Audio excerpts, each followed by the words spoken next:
Hello guys, দেখো এই যে আমাদের বেগুন গাছ, কত বেগুন হয়েছে দেখবে। এই যে আমাদের বেগুন বেগুন হয়ে, আর এই যে বেগুন বেগুন এই যে হচ্ছে কত। আর এই যে প্লাস্টিক দিয়ে বাঁধা রয়েছে কালো কালো, না হলে হনুমানে সব খেয়ে যায় এসে, ওই জন্য প্লাস্টিক দিয়ে বাঁধা হয়েছে আমাদের বেগুন। আর এই যে লাউ গাছ কেবল হয়েছে, লাউ গাছটা এই যেখান দিয়ে পাওয়া হয়েছে, বেয়ে দিয়েছে, এটা হয়েছে, একাই হয়েছে এটা।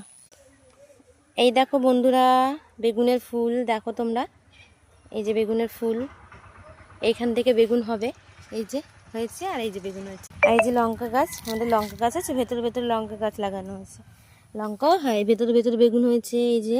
আর এই যে মিষ্টি কুমড়ো গাছ লাগানো হয়েছে, এখনো বড় হয়নি, কেবল লাগানো। এই যে এখানেও হয়েছে, এখানে একটা কলা গাছও হয়েছে। এই যে বন্ধুরা দেখো, এখানে কচু গাছ, এর নিচে মানে মাটির নিচে যেই কচুটা হবে ওটা খাওয়া যায়, ভাতে দিয়েও খেতে পারো তোমরা, রান্না করেও।